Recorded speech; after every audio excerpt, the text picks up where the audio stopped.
You know what they say. You play with the box, you get fingers in your mouth. Kicking off our premiere show with the original, the classic, 1987's Hellraiser, today on Raising Chains. Somewhere beyond the light and the dark, beyond our secret desires and deepest fears, lies the door beyond all our limits.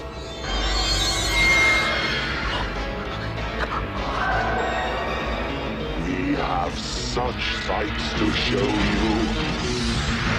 Hellraiser, there are no limits. Rated R.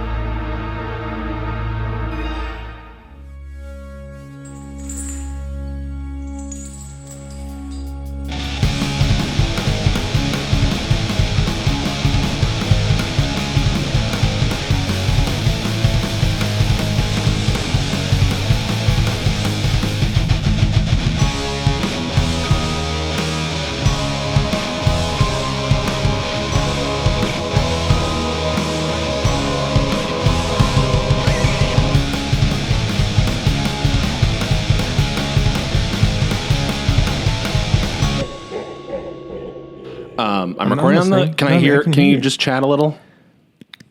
Can you just chatter a little? Just a little bit of chattering. Okay, yeah. No.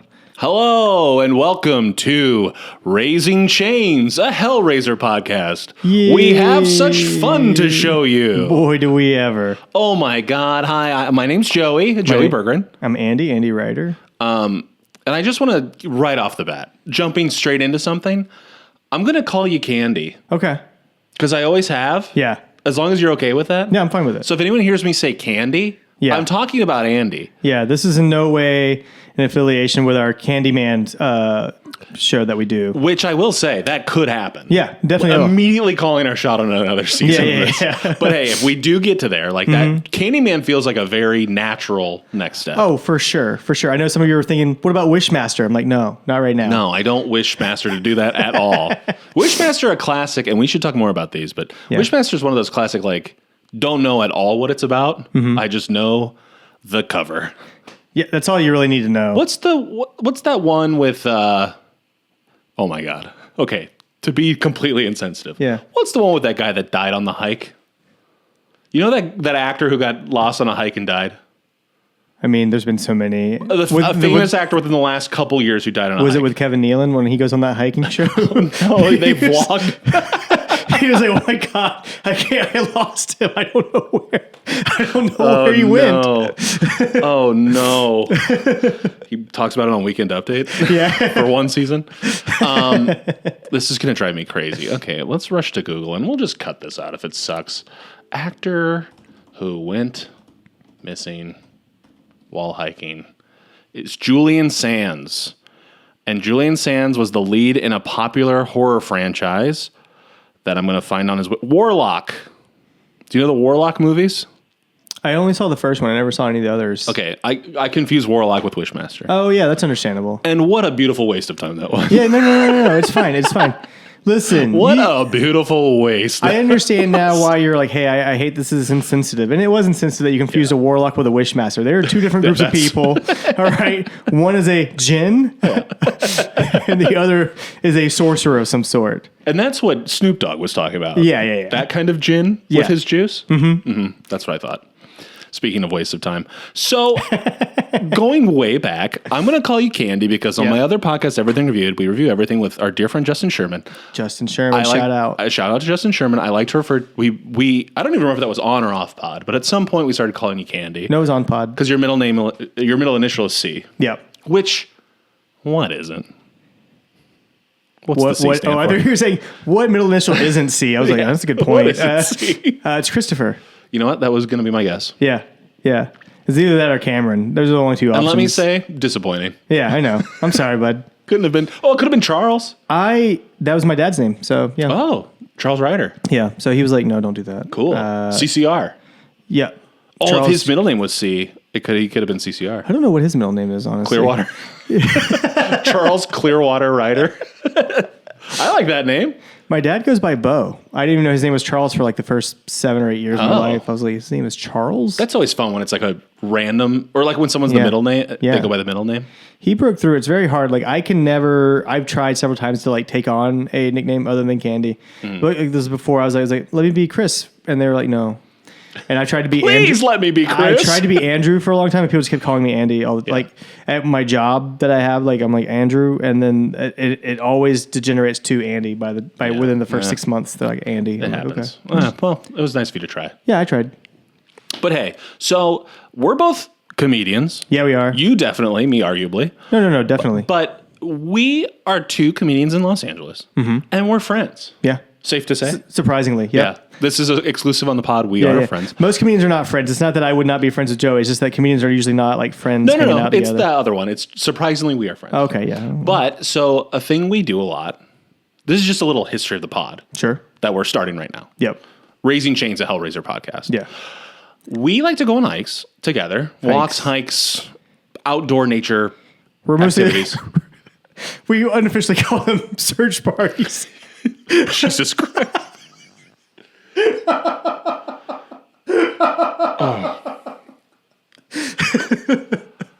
God, I'm going to put you on war lockdown. No.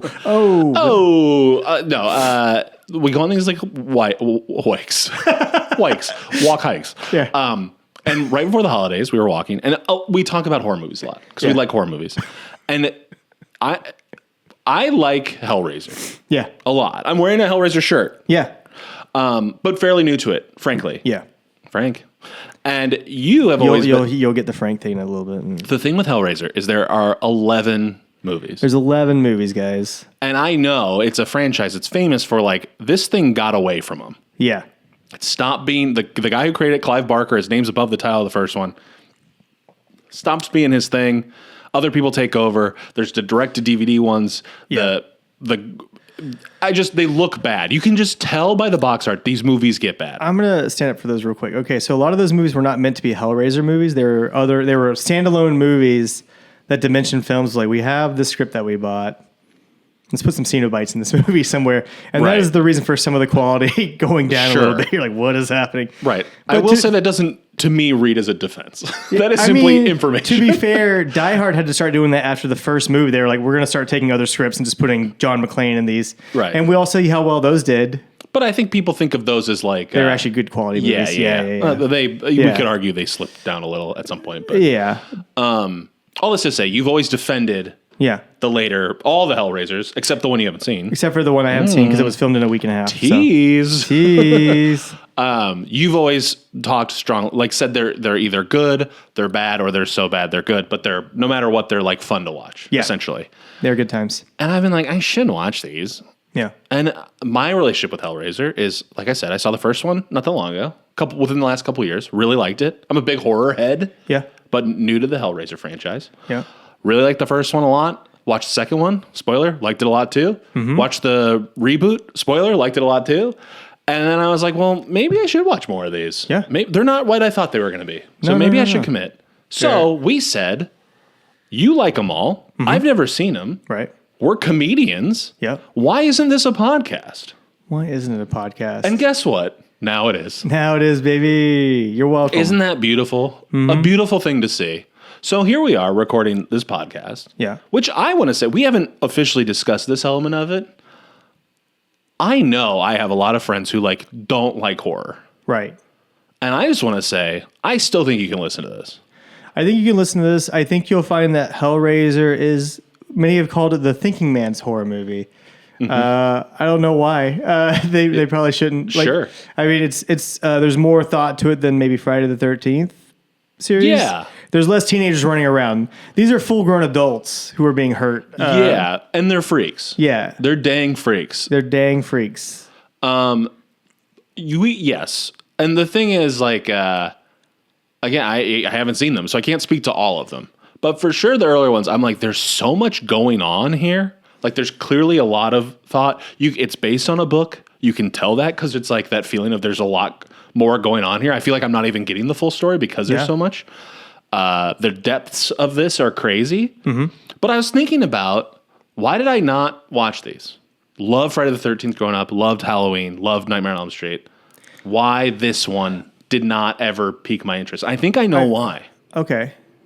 Do you want me to give you my theory or? Yeah, you can guess. Well, I don't. Okay, so this is weird. Friday the 13th did start in the 80s, right? Much like Friday the 13th and Halloween, like not Halloween, but Halloween started in the 70s, but still. Yeah. Nightmare on Elm Street, all the big ones kind of started around that same time. The thing with Hellraiser is they did take a lot of time between movies before they were putting them out. They weren't like just getting them out Right. every year. Like Clive Barker was like, slow down, make sure we have something good here. Right. And then he was lost that right. And then they Immediately. yeah. But even then they were still taking their time. Like the first two I think came out within a few years of each other. The third one came out in the early 90s. The fourth one came out in 96. The fifth one did not come out till like 2000, 2001.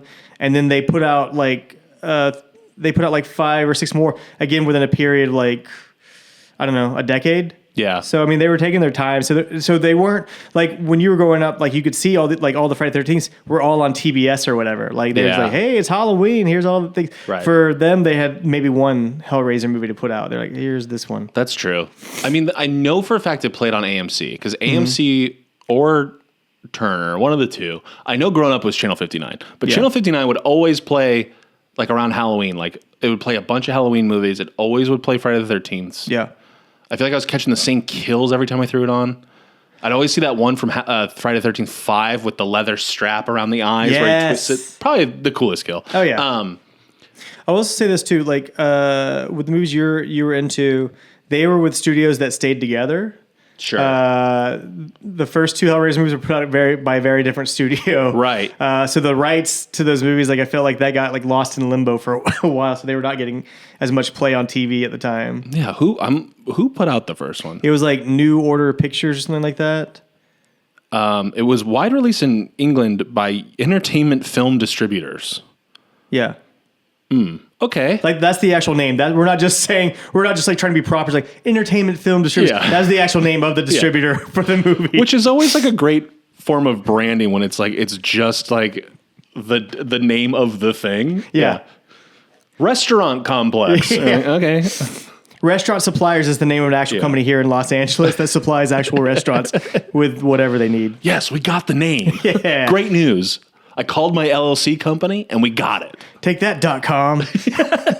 We're beating the boom here. So, why I didn't get into Hellraiser, I'm pretty sure, and possibly a hot take. I think Pinhead's kind of boring. Yeah. And the other thing, too, when you were going back to Thinking Man's movie, Thinking Man's horror film, it's a movie where you can't, like, people don't just know what it is. Friday the 13th, I think everyone knows just about that it's a guy in a hockey mask killing campers. Yeah. With a machete or knife.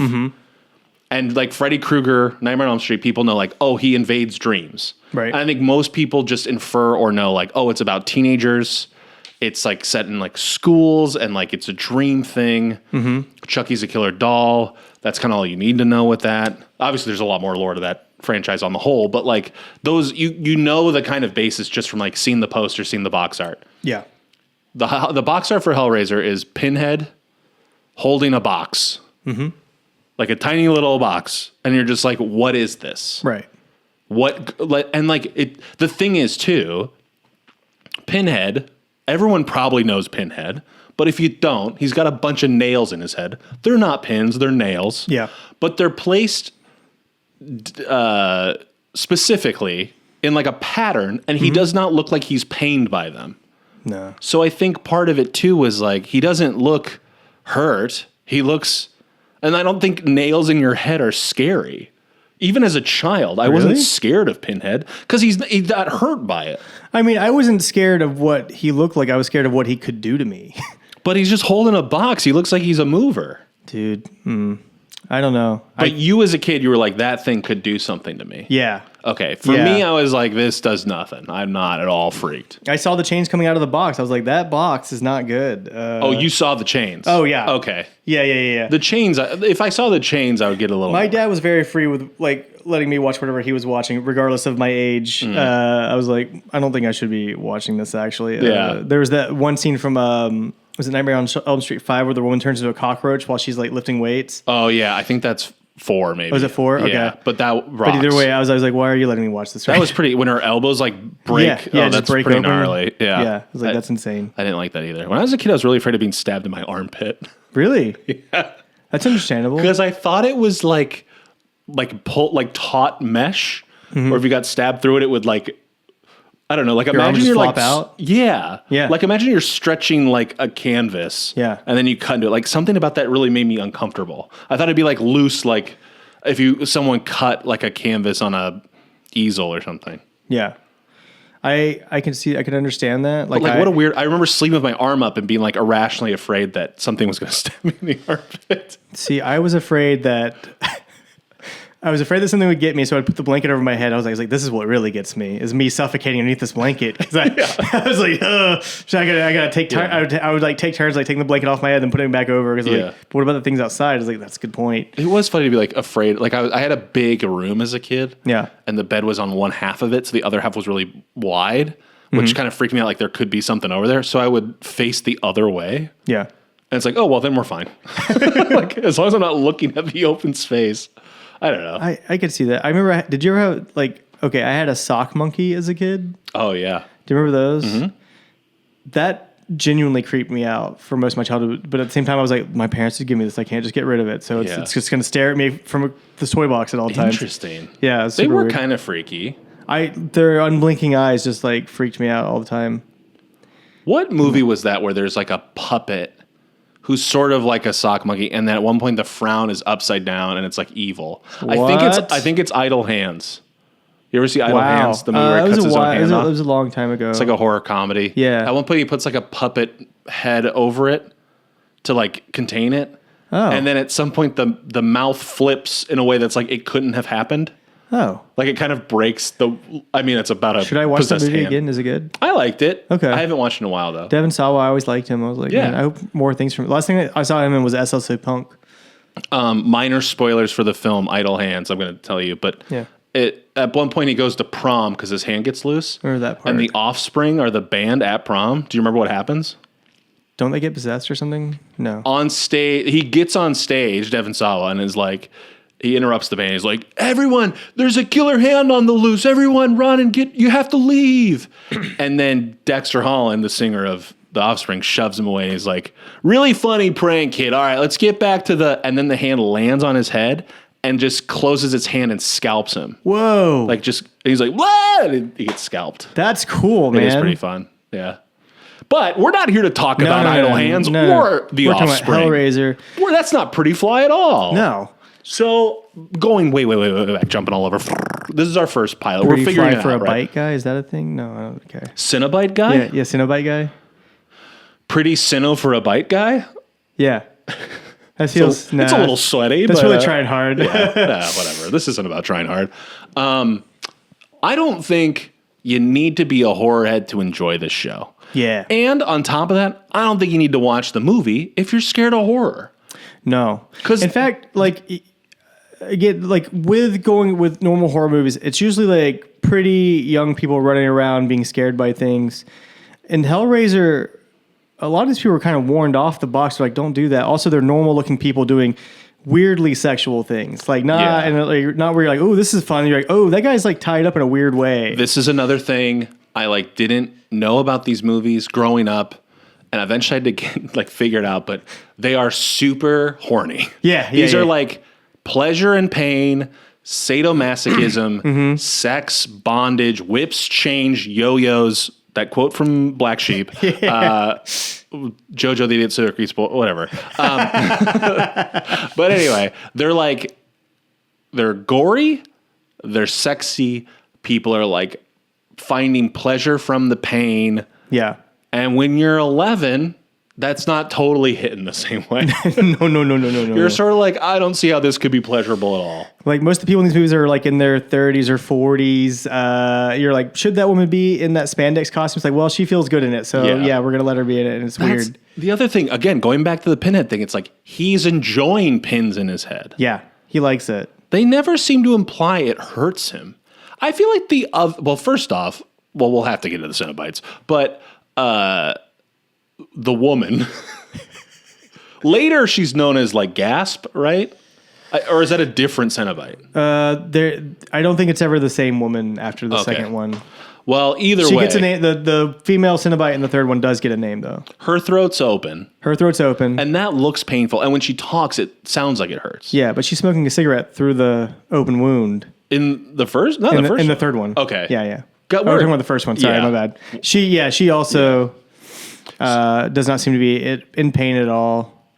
So if you're brand new to the world of Hellraiser, just a little, very general overview.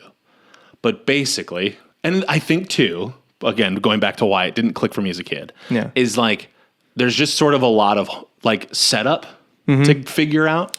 But basically, there's a puzzle box, that little golden box that he's holding. Yeah.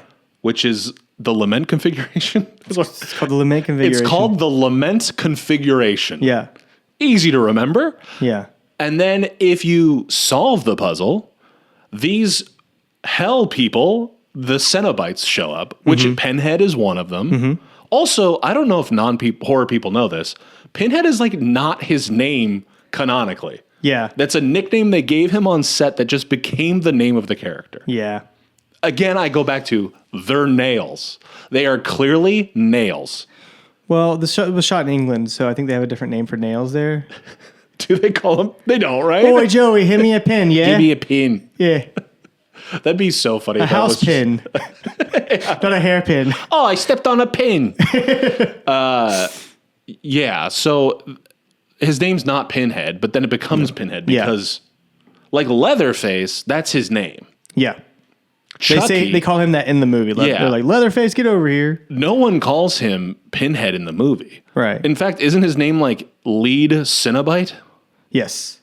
I think Clive Barker tried to get the name Priest going, and nobody took him up on that. They're like, no. I like Priest.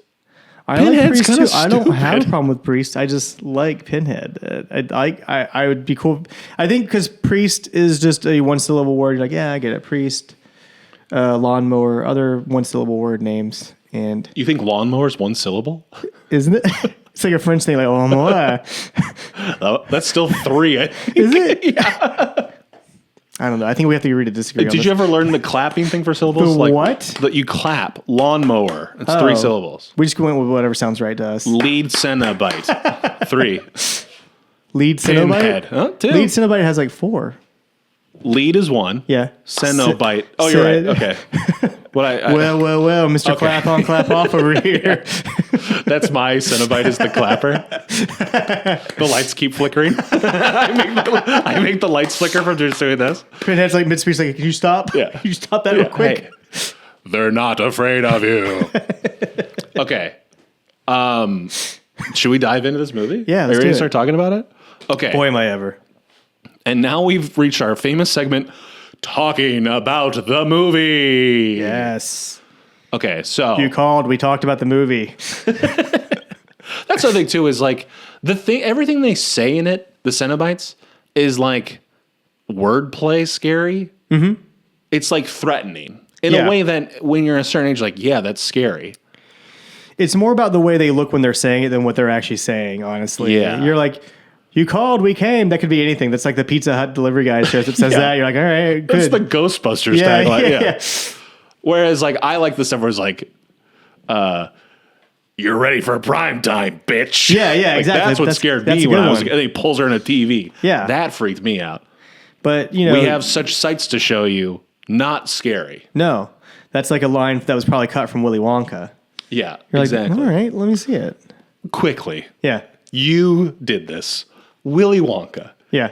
If you don't want a kid to go in your chocolate river, don't have a chocolate river. Yeah. Put it in a tube. Yeah. In fact, in the movie, it goes into a tube. That always bothered me of like, you made this thing to be jumped in. Yeah. It could just all be tube. You know, he likes to tempt kids. He's much like a lament configuration of his own. That's his version. And that's the thing with the lament configuration too, guys. It is a puzzle box, but they're like it's a doorway to multiple different worlds. So obviously not all of them are bad. It's just that everybody in the Hellraiser finds the bad one. Oh. So I wonder if there's one where it's like this is a good time. I guess I thought they all that was just the portal to them alone. But you're saying it could be like anybody's. Well, because remember in the first one that she pulls open is that monster just coming towards her. It's like, what is this? She gets out and then she redoes the puzzle. Then they show up. I can't wait to talk about the monster coming towards her. Okay, so let's jump into this plot. Okay, so this is Clive Barker's Hellraiser. The first one, 1987, the debut, based on a book called The Hellbound Heart. Yep. Here's the description, the one line on Wikipedia, just for the reference. The film's plot concerned a mystical puzzle box that summons the cenobites, a group of extra-dimensional sadomasochistic beings who cannot differentiate between pain and pleasure. Mm-hmm. I do like the cenobites, a group of people, like something about like that. they're a Native American tribe. Yeah, I feel like I'm taking a tour at the Alamo. Hey, there's a tribe of cenobites who live over in Appalachia. You have to watch out for them. Hey, keep your dog on a leash. There's cenobites around here. Okay, so in the beginning of the movie, we open on other country, like a market. Market in some sort of Middle Eastern country, right? Which is weird. Like, real quick, the everything I've read about this movie, they're like, he goes to Morocco. I was like, Morocco. They never state that he's in Morocco. No. There's not even like one of those like little like subtitles like Morocco. It's just like I guess maybe in the book they say he went to Morocco to find this box. Is Morocco where they go in Raiders of the Lost Ark? Yes. Okay. Yep. Then it did look like Morocco to me. Yeah. Because that just looked like Raiders of the Lost Ark. Mm-hmm. And that's where I learned everything was Raiders of the Lost Ark. But it's like weird when they show that thing because I'm pretty sure all of Morocco does not look like that. I'm pretty sure like there's a Morocco. So you say. Yeah. So in Morocco, we see a guy buying a puzzle box. Yep. He's just at like a little dealer. He buys a little puzzle box and he's like, doesn't he say, what pleasure do you seek? Yeah, he's like, what's your pleasure, sir? Yeah. Great line. It's great. Gets the puzzle box, solves it. He's playing with this little box. Oh, he has to go solve this puzzle box. He has set himself up in a room just with candles in this like very dark corner. It's like, have some self-respect, man. Put your shirt back on. Yeah. Go upstairs. It is sort of like the way you would envision someone doing a Ouija board. Yeah. Except he's on his knees, shirtless, surrounded by candles. Yeah. So like you almost think there would be like a pentagram on the floor and salt underneath him or something. Like a witchcraft sort of thing. He's doing a trial of some sort. He's like, I got to do this thing. And then movie kicks it into high gear. Chains with hooks on him. Shoot at him. Dig into his skin. You see it tear his flesh. Yep. He's screaming. And don't they rip him apart? No. They just start to rip the flesh. And you're like, what? And as they rip the flesh, we cut away. Yeah.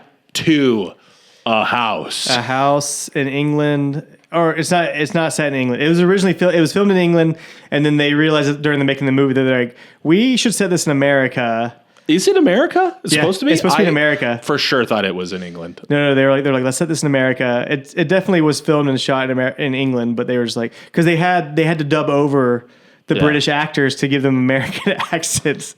Oh, that's right. The boyfriend is dubbed over. Yeah. The boyfriend gets dubbed over. I will say, because I have this Blu-ray, Arrow Video put out a great Blu-ray. I assume a great 4K too. Watching it, the DVD menu is like all shots of the house. Mm-hmm. And it is a cool exterior of a house. Yeah. And it does make me wonder, like, I feel like a lot of horror franchises have like kind of a famous house. And Hellraiser, I feel like no one knows that house. I don't know that house. No. But I feel like it should be more of the thing. Yeah. I think just because like they're, most of these houses, they're like, oh, this small town and blah, blah, blah, blah. Mm-hmm. This one doesn't have that. Like, they don't say Surrey, Minnesota. And you're like, oh, okay. They should have just made it England. It's very obviously England. It would have been nice too. But like, remember the dad's like talking, he's like, yeah, we're back in New York. It feels good, like, to be closer to home again. It's like, okay. Oh, okay. Because I think him and his daughter are like the only two American actors in the movie. Yeah. And everybody else is British, which the guy who plays Larry is the Scorpio Killer. Yes, from Dirty Harry. That dude rocks. Yeah, he's awesome. He's very good. Andrew Robinson is his name. So we go back to, so we're at the house. The guy got hooked to death, presumably. He got ripped apart by some chains. Creepy. Raising chains. A Hellraiser podcast. Chains were raised. So then we go to the house, and moving in is a family. It's a group of three. Dad, mom, daughter?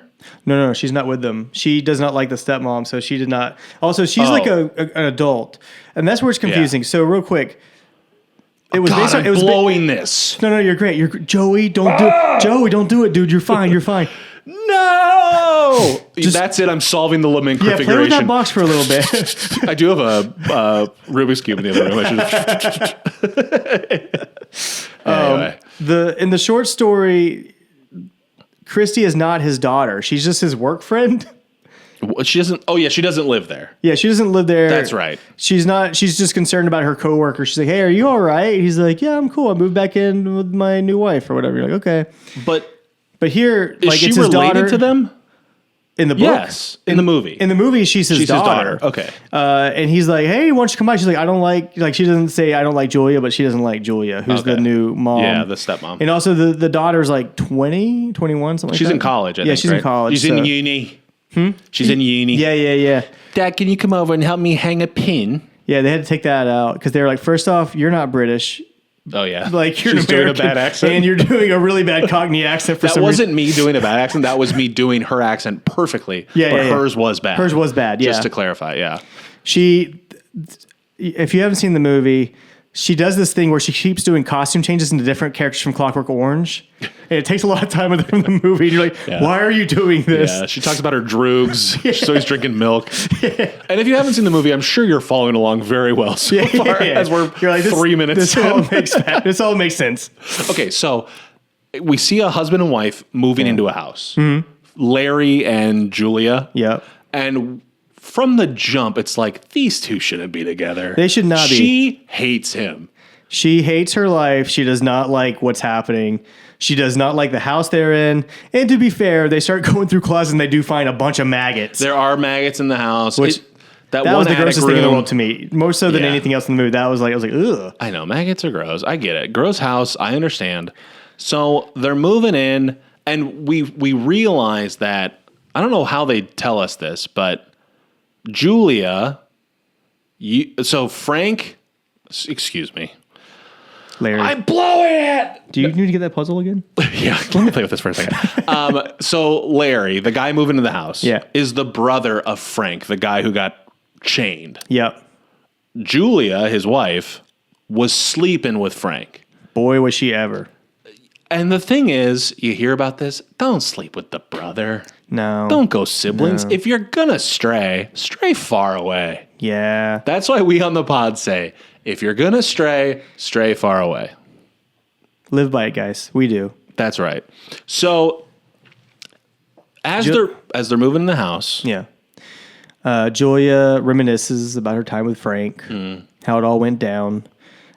He showed up. The lust they had. Their passionate lovemaking. He showed up all wet in the rain, looking like a modern day version of Mr. Darcy. That's right. And just sopping wet in the rain. He strangely had a British accent, unlike his American brother. But she was like, okay, yeah, all right. Yeah. And then he asked her if she's happy. She's like, yes, of course. Which Lying. Lie right there. Lying. And he calls her on it, and then they cut back to them moving in. She goes to the attic where Larry follows her, and he's like, ugh, he was squatting here, which gross. Yeah. He was like, again, Frank does not have any self-respect. The bed is just dirty and gross. Mm-hmm. There's like just cigarette butts littering the floor. Yeah. And then he has a little small tin box of like old pictures of him and another woman. Yeah. Who's wearing like a geisha mask or something like that. He's a little freak in that little room up there. Yeah, he's very odd. And like it has the walls have that like if there's no insulation, like the slats sort of look like you took the walls off and saw the innards of the wall. Yeah, it's just like a decrepit room, right? Yeah, it's gross. It's black and grimy. So Frank's moving stuff in. He's helping the movers move in. Well, Frank's not moving stuff in. Larry. God, I keep confusing these names. Larry, the dad. If you see the movie, that you will know that both the brothers do look very similar at times. Although they feel pretty far apart in age, right? I feel like maybe just because they make Larry look kind of like a loser. Yeah. Loser Larry. That's how Loser Larry. So Loser Larry is moving stuff in. And Fast Frank is dead. Fast Frank. Yeah. Flirty Frank. Freak Frank. There we go. Loser Larry and Freak Frank. So Loser Larry's helping some movers carry stuff in. Carrying a giant couch. This is what grossed me out. This is my version of the maggots. He's carrying this couch, and they make it. They telegraph it so hard, but they're like, in that small doorway, there is a snagged nail, not a pin, but a nail hanging off there pretty hard. Or for you UK watchers, a pin. It is a pin, depending on who's listening. Yeah. He's carrying this. He's going. They're like cutting back and forth like, oh my God, it's going to happen. It's going to happen. Yeah. Hand, that spot between your thumb and your forefinger, snagged a shit on that nail. Oof. Ripped apart, bloody. It's so gross. It was surprisingly gross. Like, you wanted to ask, like, is your skin made of paper? How did it get cut so easily on the day? Like, usually if you're like, you weren't moving very fast, but it's that classic like horror movie like practical effect where it's like that nail went into his hand and like yanked. It like pulled stuff. That was probably what I thought would happen to my armpit when I was a kid. More like that, you know? Yeah. So that happens. The blood like hits the floor. It drips. Which, this is like one of the coolest effects I thought was in the movie. Like when his blood hits the attic floor and it sinks into the floor. It's so sick. Yeah. Then it goes down and you see what I later learned was an old condom that they used to make it look like a brain forming underneath the floor. Yeah. They used like a condom and some other stuff to like make this happen. But you see like Frank's body Hey, we could just use like a balloon or something, guy, if you want to. No. We're using the condom. Well, balloons come by the bag. Condoms come by the singles, and they're cheaper. So, I guess I've never used one, but a balloon. You're vehemently against balloons. Yeah, I don't like them. I feel like they pollute our oceans. Yeah. So after this condom thing, that's where Frank starts to come back. Yeah. But he's like not normal. No. He is a blood nervous system man. Yeah. Who's slowly like coming back. Yeah. And basically, Julia finds him. Right. This like not finished version of Frank. And we also learn like Julia's like obsessed with, like Frank has like power over her to some extent. Yeah. Because she finds this like incomplete, he looks like the bodies exhibit. Yeah. I mean, like the bodies of it actually looks nice compared to him. Like, well, because they've been dry. drained of blood. He wet. Is wet. Again, and he's wet gross. from the rain or he's wet from his like not having skin. Yeah. But he's like, hey, baby. He's basically like, hey, I'm back. And in case you, by the way, I just want to point out, like at the beginning of the movie, he's wet from sweating and then the blood that pours out. So like, he is a trilogy of wet. Always wet. He's always the wet. Trilogy. Yeah. Oof, this guy. What's wet in the morning, wet in the afternoon, and then wet in the evening? Is it Frank? It's Frank from Hellraiser. It's Frank from Hellraiser. Yeah. I should know. That Sphinx. Always coming up with... One of the things I like about Frank is that, like, despite the fact that he is just a mass of blood and bones that escaped from the Hellraiser world, his first words to Julia are, "Don't look at me!" Which is what I say to my wife after I've had 2 slices of cake. I'm like, don't look at me right now. 2 slices of cake? 2 slices, baby, after dinner. And she's like, what are you doing? I'm like, I'm going to have a third. Going, 2. Give me 2. So... basically, Frank and Julia, he tells her the plan. And the plan is, if you bring me some blood, you can restore my body back to normal, and we can be together again. By the way, in case you guys were like, oh, but nothing freaky was happening while I was telling her. No, he put his fingers in her mouth. That's right. He put her fingers in his mouth, and then he's like, let me do it to you. He put his fingers in her mouth, and she was like, "This, I like this." And just a reminder, his fingers have no skin, and they're wet. They are wet, and they are not wet with water. And he put them in her mouth. And again, you're like, as a kid, I'm not going like, this is scary. I'm like, what is this? Yeah. And then now, when you watch as more of a mature palate, you're like, damn, this shit's freaky. Yeah. This is freaky. Yeah. A little sexy, maybe? Yeah. You may or may not unlock some part of yourself you didn't know about. Probably won't, but... yeah, hopefully not, if you like bloody fingers. Yeah. I know when I was watching, my wife was watching with me, and I did like start to put my finger in my mouth. She's like, don't. I was like, okay. Like, if you're going to do that, wash them. Yeah.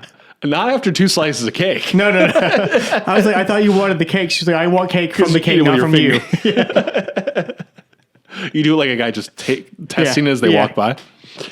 Also, whenever people try cake like that, I just mimed it. It's always the middle finger with the first finger pulled back a little. What is that about? Why is that how you get a little scoop of cake? Is that to catch if anything falls? I guess so. But no one's like getting cake with their thumb.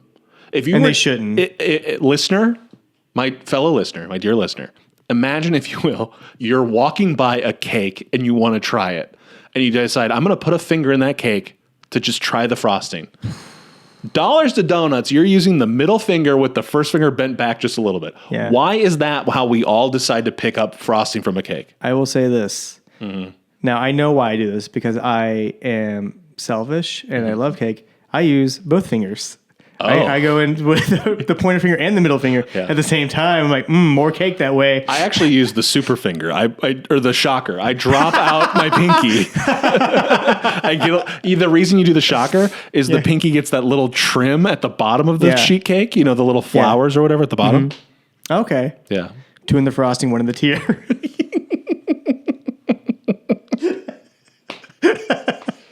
Oh, we should have eaten before this. Who wants dessert? Ooh. So where we left off is Frank and Julia come up with this plan. Yeah. He's like, hey, now that you've tasted my fingers, I want you to kill people in this room. Drip blood on the floor? Is that? Or does he consume them? He consumes them. So basically, but only to some extent. Like that's we'll get into this later. But like he consumes the blood, and that helps replenish his flesh at a very slow rate. But yeah. So she starts going to bars. Yep. And picking up on some fellas to snog at the some local real pub. Sad dudes in the middle of the day on a Monday. Yeah. It's like there's not like the best kind of guy hanging out at that time of day. Something I always think about, and this is gonna sound really self-pitying, but just hear me out. Follow me on this. Okay. Whenever I watch stuff like this, where it's like some loser gets picked up by Julia, who's cute. She's a very attractive woman, I would say. She's a very severe looking woman. Yeah, she's a pretty woman. She's an actress of a certain age. Yeah. I just always think if I was that guy in the bar and someone that looked like this was that aggressively trying to get me home, I'd be like, what's your angle? Yeah. Part of me like, hell yeah, all right, like I'm doing it. I'd be like, whoa, like what are you trying to do? Are you trying to feed me to a dead husband? Do you have like a safe question to like really suss them out? Like you're like, name your favorite song by Tears for Fears or something like that. Are you a real person, or are you just like a weird con artist? What's your favorite arcade game? Yeah. What course do you pick on Daytona, USA? What's your high score? Daytona. Yeah. When you play NFL Blitz, what team do you play and why? What's the code for big head mode? And it's the far right one. You hit it once and push down, I think. Anywho, so she starts picking up guys at bars. Yeah. Bringing them back. Yeah. And then Frank, according to Wikipedia, drains their life, which regenerates his body. Which is not what happens because Julia has to do all the heavy lifting. She has to hit them in the head with a hammer. Yeah. That hammer, by the way, has just like a place. Like it's like this ritual is happening so often they've like just put a nail in there for the hammer to hang off. It's like, Julia, this is the right height and everything for you to just grab it and go. Frank does nothing. After they are laying dead on the floor, then he's like, all right, my turn. I was going to say, I watched either the preview or the DVD menu or something, but I saw a effect where she hit him with the hammer and it was like really graphic. Yeah. And then in the movie, I feel like it wasn't as graphic. Right. Like maybe they cut... They had to cut some stuff because Clive Barker said he had to argue with the board, the ratings board, because they were like, hey... this is real bad. We're going to give this an X. He's like, well, I don't want to give it an X. Yeah. So what do I want to do next? He's like, I don't want an X. Dude. And it wasn't just that either. Apparently the sex stuff that Julia does with Frank when Frank was alive, not before he got dragged down to the hell, apparently was very graphic. And they're like, that is insane that you thought you could just show this. He's like, I don't see the big deal. I will say like that sex scene, like not as, we don't need that. Like we just need to know she's cheating on him, like, or on her husband. Yeah.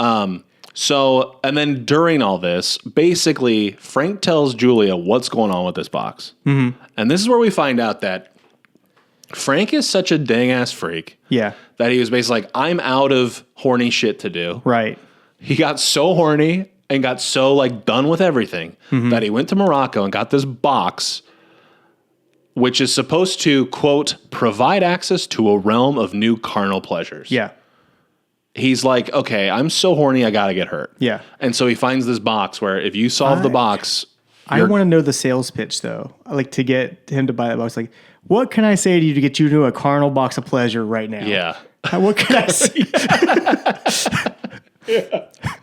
And what you have to do is just name your price and then just be willing to walk away. Yeah. And if you start walking away, they're going to pull you back. Yeah. They're like, do you want a test run? It's like... Yeah.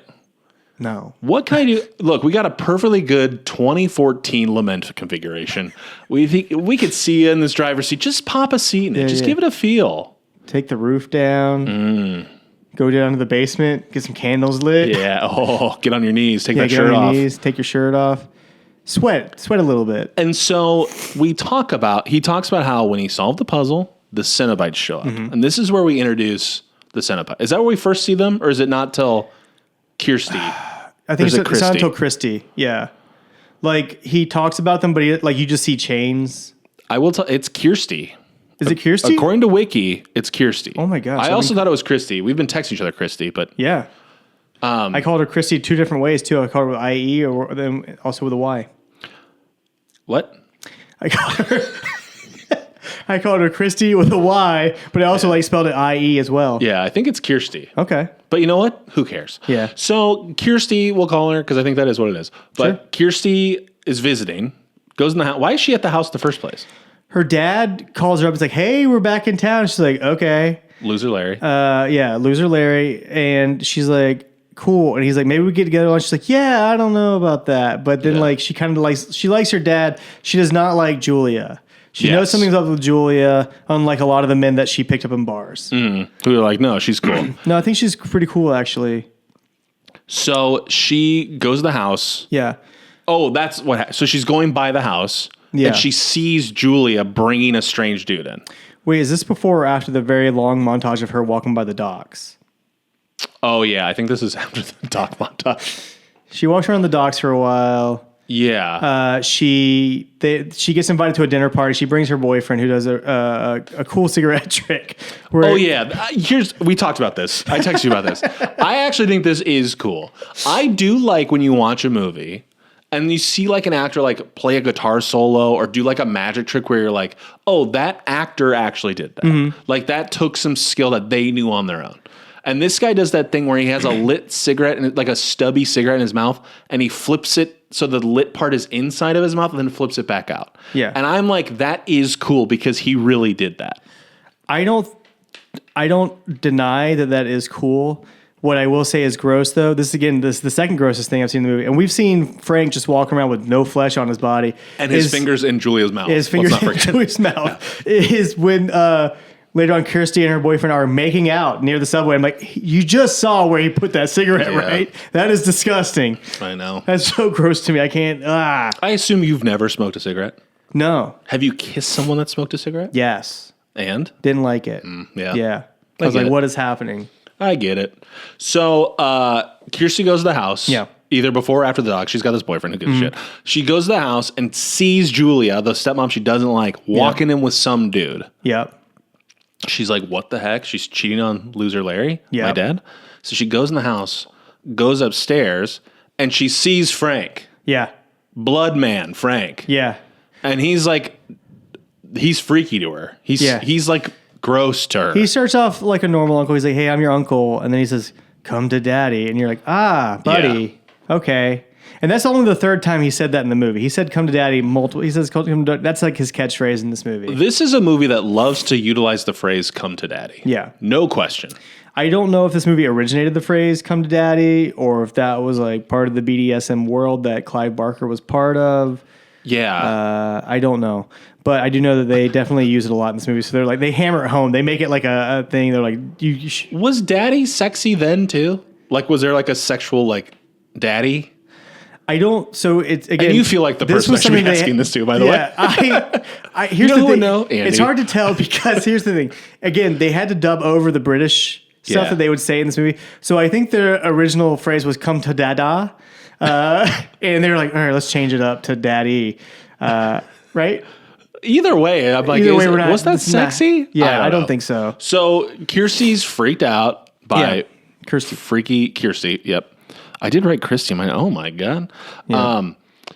But so she takes the limit configuration. Yeah. She takes that thing and leaves. Freaky runs. Frank says, don't do that. Give that. She throws it out the window. That's right. She chucks it out the window. She chucks it out the window. He's like, no. For some reason, Frank refuses to leave the house. That's what I don't understand. It's you could leave the house. Yeah. But then she leaves after she throws it. Yeah, she leaves and goes and gets the She grabs it, running.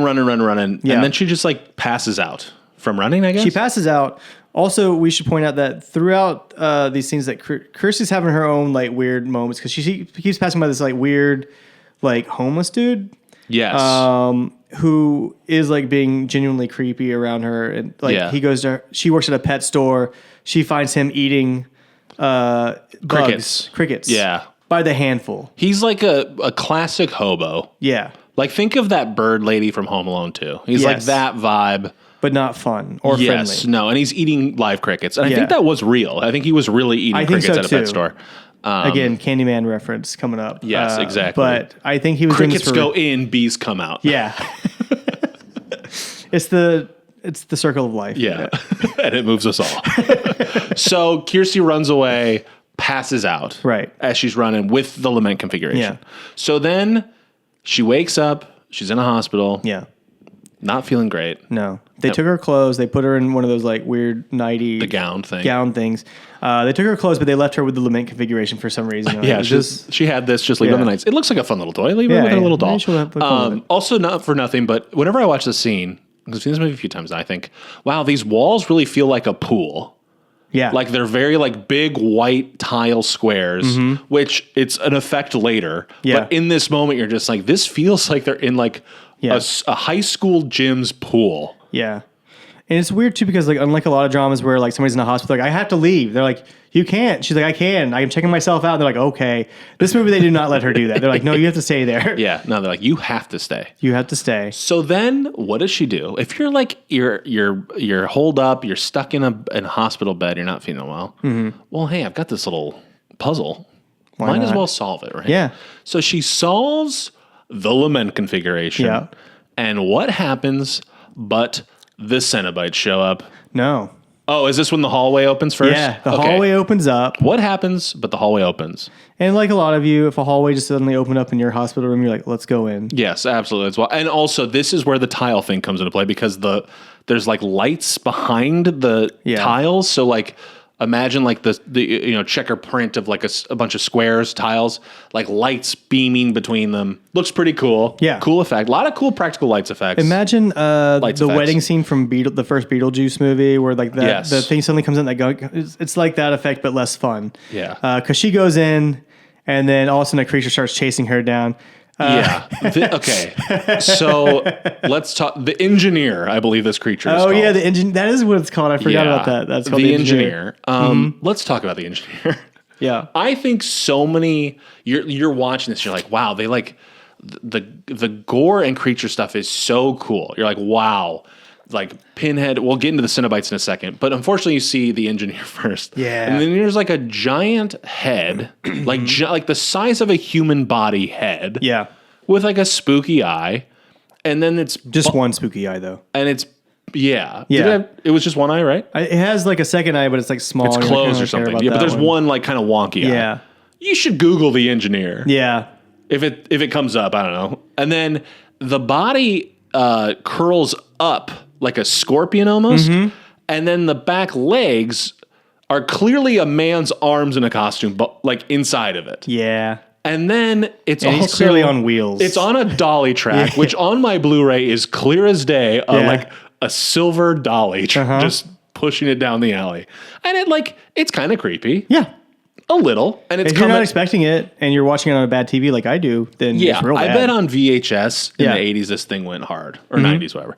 So she goes in this hallway, the engineer thing coming down at her. Again, it's three grips pushing as fast as they can. So she's running back into the hospital room. Mm-hmm. And then she gets back into her bed, or her hospital room. And starts working that puzzle again. Cenobites show up. The Cenobites show up. Yeah. The 4 Cenobites. And now we're finally getting into the main attraction of the Hellraiser movies. The sect of the Gash. I think gash is a gross word. Gash is a gross word. I use it a lot around the house, but I don't. It stays inside. It's an inside word. I say it around the house. My wife has asked me not to, but like yesterday, for instance, I did stub my toe and say, "Gosh darn it, that hurts so bad." Again, it's always just like, is this going to be a bit? With him, it's hard to tell. So we get the Cenobites, which I think is a nicer word. I think I looked up Cenobite the word is like a biblical thing. It's like a monk. Oh, yeah, that's right. Yeah. They're Munkos. Yeah. Munko Pops. So there's 4 main cenobites. Yes. And we said this up top, but repeating again, the one who like is clearly in charge is the one with the nails in his head. Yeah. That is not called Pinhead. Nope. But we all now know him as Pinhead. We all know him as Pinhead. I just think that's so bizarre. Yeah, it's pretty weird. And also, he was not meant to be the main guy. Yeah. Like, he was like, so behind him, there's 2 other dudes. One's name is Chatterer. He's just... Let's do the rundown. Let's run through all of them. There's Chatterer. He has no eyes. He just has a jaw that's constantly clicking together. He has no lips, right? His teeth are like permanently open. And his face kind of looks like it's like twisted or something, right? Yeah. Kind of has like a... He like burn scars of some sort. I think is what they were going for. And they're all wearing like leather dusters. Yeah. They all have like weird like wounds on their abdomen at weird points. There's Butterball. Butterball's next. Butterball is fat. Butterball is fat. His eyes are sewn shut. He's wearing sunglasses. And he does look kind of cool. He does look cool. And in fact, he was the leader of the Cenobites in the books. Okay. In the books, he's the leader of the Cenobites. The reason he is not the leader in this movies, and again, Pinhead was not supposed to be the leader in this movie either. Yeah. It's just the fact that... and Pinhead was not supposed to be his name in the movie. And Pinhead was not supposed to be named. The priest, as Clive Barker called him. Yeah. Did I say Clive Barker or Charles Barkley? You said Clive Barker, Okay. but... I've been trying so hard to fight saying Charles Barkley throughout this. Charles Barkley's Hellraiser. Charles Barkley's Hellraiser. Why was he not the main He was not the Cenobite? lead. He was not the lead guy because the makeup or the makeup effects and the mask was so heavy that the actor could not speak. Oh, okay. So they were like, all right, well, we got 2 guys who can speak and 2 who cannot. He's like a chubby bald man, and it almost looks like you took a chubby bald man's head and shoved it down to add like a roll in the neckline. Imagine, if you will, a manatee walking around on legs. Yes, imagine, if you will. He's been hit by a boat a few times. Does he lick his lips? Oh, yeah. Yeah, he licks his lips a lot. Yeah. I will say he just if looks... my ball tasted like butter, I'd be licking my lips too. Like, ah. Yeah, he's kind of got like a Jabba licking thing going on. Jabba the Hutt. Yeah. It's a Star Wars thing if you don't know. Yeah. Also, Butterball, I will say, I always want to call him Butterbean because of that boxer. The boxer, Butterball. He doesn't look too different than Butterbean. That's true. Honestly. Butterball kind of just looks like a fat guy. Yeah. He's not, like, I know his eyes are sewn shut, but because he's covered up, you can't really tell. No. And then we have the 4th Cenobite, who is a woman where her neck, imagine like a cross was drawn on her neck, and the cross parts of the flesh are peeled open, revealing her like vocal cords. Yeah. And her nickname is The Woman. They and it's weird because like the Cenobites never like look at her or anything. Like I feel like they're genuinely scared of her, or they're like, oh, we don't know what to do with females. I don't know. It's super weird. It is just so funny. Her name is the female. Yeah. It's the great. scariest thing of all, a woman. The woman. It also is funny. I don't know. None of them had names in the books? In the book? Butterball did. Butterball has the name Butterball? Yeah. Okay. And I think Chatterer was like the actual name of the thing. I was like kind of trying to research this because I'm like, it's not as like Googleable as you would think. Right. Is like Chatterer is a scary name for a guy whose teeth chatter. Yeah. Butterball is the dumbest name for a scary fat guy. Yeah. Pinhead is a dumb name for a guy with nails in his head. Right. And the woman isn't even trying. No, they were not. Well, apparently they came up with a name for it, but they're like, that's gross. Do not say that name. They're like, okay. Oh, really? It was something along the lines of gash or whatever, where there's like, that is no. Gash is like one of those words that isn't a slur but feels like one. Yeah. Like even as we're saying, I'm like, should we be saying that? Yeah. You know what I mean? It feels like worse than dirty. Yeah. Sort of like the C word has like a extra like level of, oh, don't say that. As comedians, we know plenty of comics who are like, you can't say anything. I'm like, you can say gash. Like, I don't want, no, that's gross. Yeah. Please don't make me say that. Yeah. Okay? I'm going to say not to vote instead. Also, so during this scene, guess what? Someone puts their fingers in her mouth again. Yeah, they do. Chatterer this time, maybe. Puts his fingers into Kirsty's mouth. And this is when I feel like this is like the scene of the movie. Because this is where Pinhead's like, all right, I'm going to like do my thing. Yeah. How would you describe Pinhead's like demeanor, his voice, his like Okay. I'm gonna assume a lot of you have seen 8 Miles with Eminem, and like he gets on the mic and he's getting ready to do this. Did you say 8 miles plural? Isn't it 8 miles? Isn't there's more than 1 mile, so it's got to be 8 miles, right? 8 miles a road. It's called 8 Mile Road. Is it called 8 Mile Road? No, the movie's called 8 Mile, but it's named after a street. I've only watched clips from it on YouTube. I'm like, that is cool. I should watch the whole movie. They're like, it's really depressing. I'm like, never mind. What clips did you watch? The one where he Closing like does credits? the rap battle at the end. Oh, yeah. And then there's one where like Daryl Hannah gives him like bad cereal and like that doesn't look good. He has that great line where he said he went to Cranbrook, that's a private school, and everybody yells. And I had friends that went to Cranbrook, and I was like, that's a private school? I'll always say it. Nice. Someone says I went to Cranbrook, I say that's a private school. I like it. I remember listening to a TED Talk where a guy went into great detail about that scene, and I was like, it's a good movie. yeah, it's cool. It's cool. I've heard it's good. I will say it's probably, and this is our famous segment on our Hellraiser podcast about where we talk about 8 Mile, singular, because name of a road, proper name. Yeah. It's one of those movies that's like okay, and then it just so nails the ending that you're like, hell yeah, I loved it. Yeah. You know? So Pinhead's the opposite of all of that. Okay, got it. He has very little to say. He's very quick and to the point. He's like, You know what? I will say, just thinking about this as you said that, like, I don't think Pinhead would be very good in a rap battle. no. Well, because they'd be like, we're in a rap battle. He's like, I'm just here to murder you. I'm gonna hurt you so bad. I don't even care. How's about he gonna any of hold this. the mic and the puzzle? Yeah. Imagine holding a mic and a lament configuration. It's Imagine clinking what would you against rhyme it. with configuration? Yeah, nothing rhymes with it. It's like orange. Refiguration? Refrigeration. Refrigeration. There we go. By the next episode, I hope you have a fully prepared Rap.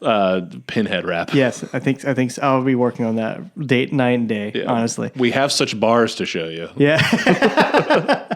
But he literally just goes, he's like, you solved the puzzle, we came. Like, she's just supposed to know that. Like, some book of rules came with the book. She's like, I don't know what's happening. This is, I bet, if you go to IMDb and go to quotes, like 80% of them are from this scene. Yeah. This is like this is the moneymaker right here. This is it. It took you an hour or so to get to this scene, but like once it gets here, it is moving at a nice clip. And you're like, oh shit, okay, things are getting real. Yeah. So basically, they're like, you solved this, we came. Yeah.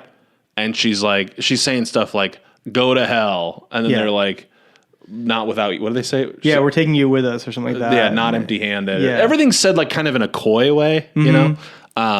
It's spooky. Yeah. And then she realizes somehow that Frank, her uncle, escaped from these guys. Like, he got away. She's like, you have somebody missing from your dimension or whatever. They're like, nobody escapes us. She's like, my uncle did. And they're like, Right. oh. That one. You're right. Yes, one guy? person has escaped us. Now He's your uncle? That's crazy. Okay. All right. Well. And so she's like, "Hey, I can give you him." She starts negotiating with these creatures. Yeah. And they're like, "Okay, if you can get into us, we'll deal." Yeah. They don't shake on it, but it's they don't essentially shake on it. Chatter pushes his fingers like deeper into her mouth, which I was like, I think that's their the their deal, version of shaking. Yeah. they shook uvula and fingers. Yeah. Like, thank you. She's like, oh. She's like, yep, there we go. Also, I was just looking at my notes and I forgot to mention this, but just backtracking a little bit, not much, as Julia's bringing these guys home and killing them in order to bring back Freaky Frank, he's starting to get more humanized. Yeah. Like, he's becoming more back to a normal human. Yeah. And a thing too is he started wearing clothes. Yeah. But what I appreciate is that all the clothes are soaked in blood. Yeah, he doesn't have the skin to keep the blood from like just soaking the clothes. He's like wearing like slacks and a button-up white shirt, and the white shirt is soaked in blood. Yeah. It's like a baby not wearing a bib. He's also smoking cigarettes. I'm like, dude, those are bad for you. He's so back in the biggest way. Yeah. He like, and it's not like just over time he's gaining this confidence. Like, the first line to Julia is, "Do not look at me." By the first murder, he's like, "I'm putting my fingers in your mouth. You're gonna look me dead in the eye." I am so confident right now. Yeah, he has Riz out the wazoo. Yeah, he's for great. a man with no skin. Yeah, really, really topped off. and in Riz. I gotta say, like, the movie, like, the story is just Frank getting his flesh back. That is the whole movie. Like that's like the main storyline. You've heard of how Stella got her groove back. Wait till you see how Frank gets his flesh back. I miss movie where skinless men were the reason the story was moving. Yeah. You're like, okay, Frank's getting more skin as we go. You know, just a slight tweak of the tone in this whole movie is an inspirational tale about a man who simply wanted more to get out of life. He felt like he had pursued every pleasure he could. Yeah. He's like, let me get the peak of the mountain. Yeah. They took his skin. He's getting it back. Yeah. Coming this fall, how Frank got his flesh back. And it's just like a picture of Frank. He's like, I had visions. I was in them. I was looking into the mirror. I'm just an ordinary guy. yeah. I sleep with my brother's wife. Oh, he cockblocks his brother at one point too. Like Larry and Julia's trying to distract him from something, and so she starts like making out with him. Oh, He's that's like, right. Oh, this is great. And then all of a sudden, there's skinless Frank with a knife in hand, like just hanging out over his brother. And Julia sees it. She's like, "Oh my god!" Starts She's like, flipping no, out. don't blow it. Don't. Yeah. He's a cockblocker. So now Kirsty's like, the plan is set. The trap is set. Kirsty's going, I'll get you my uncle. He's freaky and I don't like him anyway. Yeah. So I'll get you him. You take him back to hell. Deal's over. I don't have to do it. We're good. Yeah. Which also, this brings a thing about the movie is like, I don't know the rules of the puzzle. The puzzle brings them to you to pleasure/pain you. But also, now that you've solved the puzzle, you are like, you have to go to hell? Yeah. You knew what you were getting into.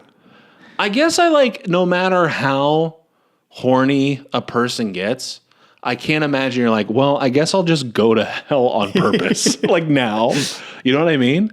Again, that's why I think the box isn't just that. Like, I know that for some people it is the way to get into that hell world or whatever. Yeah. But I think there are other worlds where it's like, this is not hell. This is like a pretty Can cool I place. ask you, does that happen later? No. Okay. I wish. I feel like there's other movies where that does happen, but those movies haven't been made. Okay. Because I also like in the reboot, it's a different configuration, right? It's not Yeah. the lament. It's like a Yeah. different. Anywho, we'll It's get to it. it's the sad configuration. They thought that the lament was the reason people were having a hard time with the movie. Like, I don't know what Yeah. lament means. They're like, okay, sad. The sad configuration almost sounds like when a movie has like another theme, but it's like the sad version of it later.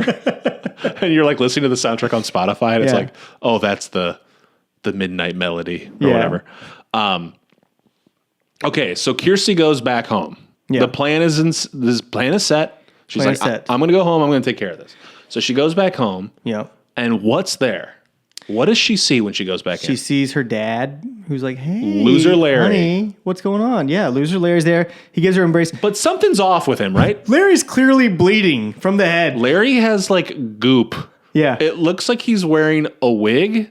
It's not a wig. It looks like as if he was wearing a wig. Where the wig line is Yeah. all like it looks like that kind of like when you let hot glue dry. Yeah. That kind of like goopy, translucent. If you've ever seen somebody who just got hair plugs, this is probably what it looks like. It's just like, there's like just, the line is clearly there. It was like, did he get hair know what? implanted around? Have you ever done a chia pet? When you Yes. when you let a chia seed get wet and there's a brief moment where they get really like gluey and like sticky, it looks like that portion of chia got rubbed around his forehead, Yeah. down his temples, and then like around his ears. Yeah. He looks gross. He looks so bad. And she's like, "Hey, Dad, you're normal. What's up?" Yeah. She doesn't see it. And to be fair to Kirsty, she just did see 4 demons show up in her Yes. hospital room. So she's probably like, well, whatever. At least that looks mostly like that. Yeah. I can't see his bloody nipples, so he Yeah. must be normal. He's probably fine. So she goes in, and also, for what it's worth, I feel like in this scene, correct me if I'm wrong, but her dad and Julia are a little more canoodly than normal. Yeah. The animosity's not They're there. canoodly. She's like, hey, something bad happened to me in the hospital. Also, Uncle Frank's in the attic. And her dad just goes, okay. And then he's like, I'll take care of him. Yeah. I'll take care of Frank. Don't worry about it. Just come over here. He starts to make a pass at her, which is very like off-putting. You're like, I don't like this. Yeah. And then she realized something's up with her dad, right? Is that like, I feel like that's what happens next. No, she goes upstairs Yeah. to make the deal. Oh, right. And then the cenobites show up, and she's like, that's not him. Yeah. Because we find out that's loser Larry. That's Freaky Frank. Loser Larry's on the ground. His body's on the ground. That's what I mean. Yeah, When they're like, that's not the guy who escaped. She realizes, they've switched bodies, which I'm not exactly sure how that happened. No, that was very weird. Like his skin, he now has Loser Larry's skin. Again, to like make a reference to another movie. Did you guys ever see the movie Fred Savage, Monster Under My Bed, right? Little Monsters. Little Monsters, yes. And With Howie Mandel? They go to see Boy, and Boy is like clearly something wearing human skin, but is not. I don't remember human. Boy. Boy was like the leader of the world where all the monsters live, and his skin is like stretching and falling apart. And there's like, that's Boy. He's a normal kid, and you're like, that is not a normal kid. Oh, whoa! This thing is freaky looking. Yeah, he's super creepy looking. Yeah, you're right. The hairline of Boy looks weird. Yeah. Man, that movie was freaky. Look up Boy from Little Monsters. Do not just type in Boy. You will get a very different. You'll get the U2 album. Yeah. Or the movie that just came out called Boy, where it was like all about a kid's life from age 7 to Boyhood. 15. Boyhood. Yeah, you can Google. Not Boyhood. to be confused with Little Boys in the Hood. Very different Not movie. Little Boys. Yeah. Little Boys in the Little Hood. Little Boys in the Little Hood. Little Boys in the Little Hood. Boys in the Hood. Little Boys in the Little Hood is actually they wear red robes and they're actually going to their grandma's house. Yeah. And then when they get there, it turns out it's a wolf in their grandma's bed. Yeah. He's dressed like he's wearing her skin. And she says, "What big eyes you have." Mm-hmm. And he's like the better to see with. Yeah. And then I think she says, "What a humongous snout you have." And at this point, flags should be raised. Yeah. I've never once noticed a new detail on my grandmother. No. When you've known someone that long, your entire life, Yeah. you're not like, whoa, your eyes are big. Yeah. It's like, no. You've seen her eyes every Christmas and major holiday growing up. Unless Little Red Riding Hood didn't see your grandma that much. Also, if you have ever been family with a friend, a person, and decide to talk about their snout, yeah, there's a problem. Snout's usually a clue. Snouts are not on Snout's people. a giveaway. I like when a snout is like big and wide, and I can only describe the texture as like a Subway sandwich. You know, it has like the Like kind an of alligator? Imagine like a Dagwood from Scooby Doo. Yeah. That's kind of what the nose looks like. I like that you said a Dagwood from Scooby-Doo, not a Dagwood from the comic strip Blondie, where his name was Dagwood. Yeah, but I mean the sandwich, not the guy. But he made the sandwich. That's like what Is that why it's called that? Yeah, that's why it's called the Dagwood. Look, I didn't know that. Why do I know the name of big sandwiches from cartoons? I need to get my degree again. Okay, so she's back home. She's up in the attic. Yeah. The Cenobites are like, that ain't him. That's your uncle. Yeah. Or that's your dad. And they're like, who did this? Yeah. And then Kirsty's like, I'm leaving the house. That's when she goes downstairs. Yeah. Now there's this like kind of exciting sequence on the stairwell. There's an exciting sequence on the stairwell. Julia and Frank are there. You know, Frank and her dad's skin is there. Yeah. And they're just kind of like, what's going on? Let's call him Freaky Larry. Freaky Larry is there. Or Loser Frank. I think maybe Loser Frank. And again, this guy Frank in Larry's is body. an amazing actor. He should have been in way more things. Dude rocks. He was in Andrew Dirty Harry. Robinson. He's awesome. He's so fantastic. He teaches acting. Really? Yeah. I think I told you this, but for the audience, he's the bad guy in Dirty Harry. Yep. Which I recently watched for the first time.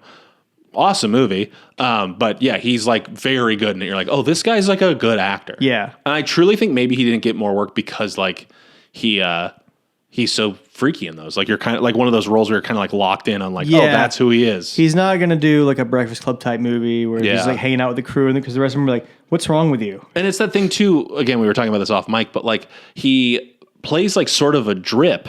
Yeah. And then at the end of the movie, there's this flip where like it's someone else in his body. And I always have to like do the mental gymnastics of like, oh yeah, that's still the same guy playing a new take on the character. Like he gets to be creepy and weird. Yeah. But as an audience member, I'm just like, no, something else is in that character's body. Yeah. Like I have to like remember that it's like the same guy doing the role. He's very good at it. If you're in Stockton, California, he teaches a class called like how to play Frank as Larry. And you're like, what? Okay. Yeah. That's a very specific class. But You should see his one-man show, I Now Pronounce You Frank and Larry. It's about two firefighters who pretend to be gay to get health care. I think that's Chuck and Larry. I'm pretty sure I'm right about Okay, Frank no, you're and probably Larry. right. Okay. No, I'm pretty sure I'm right about No, this. you're right. You're right. So they're on the stairs. They're on the stairs. He's starting to show his hand. He's getting a little extra creepy. He's like, "What's going on? Why are you being weird?" And she's like, "Why are you being weird?" Yeah. And then she's like, "Well, I found something in the attic." And they're like, "What?" And then they go up there. And the cenobites get real happy when they see Frank as Lair. They're like, "What?" Wait, do they already go up? Yeah. Because doesn't he kill somebody first on the stairs? That's on the stairs. Oh, right. He's trying to stab. You think he's gonna kill Kirsty? He tries to kill There's Kirsty. a scene on the stairs where it's like, oh, he's gonna kill her. She gets I thought he did it everywhere. on purpose. It was an accident. It was like an accident, but he also didn't really care too much about it. He He's like, "Yeah, so be it." stabs Julia in the stomach. Yeah. His wife, his husband's, or his au pair, his husband's wife, His whatever. sister-in-law, yeah. Why can't I think of the term? The woman he sleeps with. Yeah. His brother's wife. His mistress. He murders her. Yeah.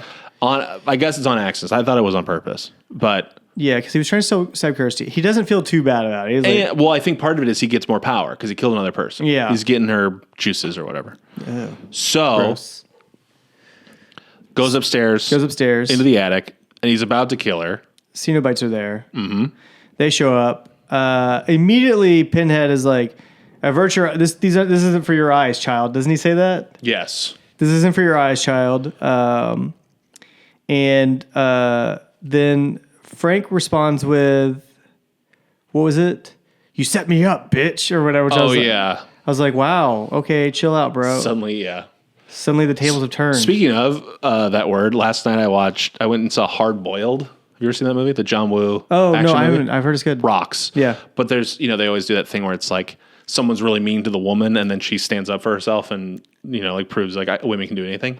Yeah. That sounded dismissive, but it's more dismissive of the trope in a movie, not that women can do anything. Yeah. To be clear. We're going to cut this part. But it's that thing where someone, like one of the bad guys calls her, he goes, "You smelly bitch." And then she shoots him. Oh, because she's a nice. cop. Yeah. But it was just funny that he said smelly. And it's subtitled. It's in, Cantonese or whatever. But so he's mean to her. Then this is another one of those classic cool money shots. Yeah. Where all these freaking hooks and chains shoot out. Yeah. Which also I want to talk about, but I don't know how they did the effect, but they do this like the chains whipping at the camera slightly over it. Yeah. Like they're coming at you. And I guess maybe they yanked them away and reversed it. But either way, it's a very cool effect to see the chains. It was awesome. They again, the practical effects in this movie are really cool. If you're especially an effects person, definitely watch this. It's awesome. Like the movie was shot on a budget of like $900,000 US.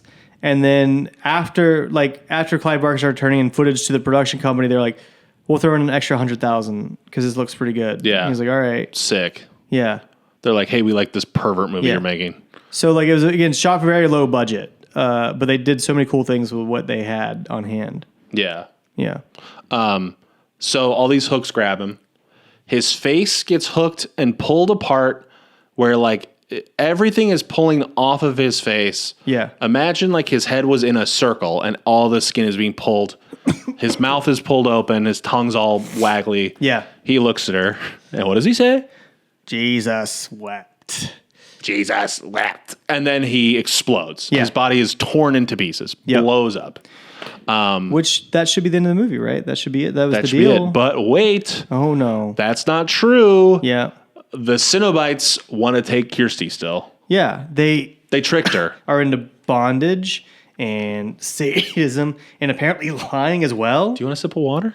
I do. Yeah, take a sip. Hey, it's okay. Andy wept. This is. I feel like this is your own version of like Cenobite torture. Your throat's sore. I just like talking through it. You need a little bit of sippage. No. I'll push through. So yes, they double cross her, They double cross her. and then she takes that puzzle box, Yep. the lament configuration, out of Julia's hands, Yep. and then she starts reversing. She realizes, oh, if I do the configurations backwards, I'll get rid of these people. She runs into the woman first on the staircase. Yeah. The woman, of course, says, "So sweet to have you back," Yeah. which I was like, what? I was also like, how did she, that's the only time that you see the Cenobites like do anything crazy. Cause like there's only one staircase going to the attic, and at no point did the woman like cross in front of her to get behind her. Yeah, So no, it's just somehow she warped down there. She's just there. She's just there. Julia gets rid of her. Then comes Chatterer, right? I don't remember the order. I think it was Chatterer. But I know at one point her boyfriend shows up. Oh, yeah, her boyfriend shows up. Remember Kirsty has a boyfriend? Yeah, he's there just to be a witness to what's happening. Sort of just like, I think they just needed someone for her to talk to, honestly. Yeah. He's just there for her. Again, he's obviously dubbed over. Because his facial reactions always make sense with what he's saying. Like, he's clearly saying, like, Bonza! And then, like, what's coming out is like, whoa, that's crazy. Blimey. Yeah. So Chatterer gets taken care of. He, like, gets puzzled out. Mm-hmm. And then they puzzle him out. Pinhead comes by. He's gone. Mm-hmm. Then this Butterball was supposed to be the leader of this group, so he's the last one. Yeah. He walks by. He does not get puzzled out. He just has random wreckage fall out from the house. Yeah, this whole time the house is like falling apart. So there's just big chunks of building falling. Yeah. Does what's the big one's name? The engineer. The engineer, doesn't he show up again? Yeah, but after Butterball gets taken out there's this weird zapping thing that happens with all the cenobites, except for Butterball. He just gets taken out by rafters falling on top of him. Like, and it looks like a cartoon. It looks like the most cartoonish thing in the movie. You're like, what? Yeah. And they're like, Butterball. It should have the sound effect of like those big brick womp things in Mario. It's like, That's not a great impression, but the thing I'm talking about. I hear what you're saying. The big things with the Band-Aids on their back. Yeah. Anyway. So he gets taken out, and then we're like, finally, Kirsty's safe. Also, really quickly, there's there's one shot where there is so much debris, it's as if it's like snow. Yeah. It's just like whoever's making the debris fall towards them, it's just like actively pouring like snowfall or something. I thought it was going to be the scene, the final scene in Edward Scissorhands, where it's just it's just, look at this, full panorama of the city and snow. Beautiful. Fantastic. So you're like, oh, this is over. It is also funny that the boyfriend, I wrote this down, but he runs into the house as it's like clearly falling apart. This is also really funny. Okay, so the engineer is at the door. He's like ready to come in and like kill them both. Yeah. Her boyfriend tries to take the puzzle box from her and like he can figure it out. I was like, dude, oh yeah, no, don't. She's buddy, leave it alone. She's 3 for 3 right now. Yeah. Chill out. Yeah, he's like, no, I'll step up. I'll take care of the engineer. He's like, let me mansplain lemon configurations to you, sweetheart. No, you don't get it. I know women better than you. I'll take care of the woman. So they make it out of the house. Yeah, they survive.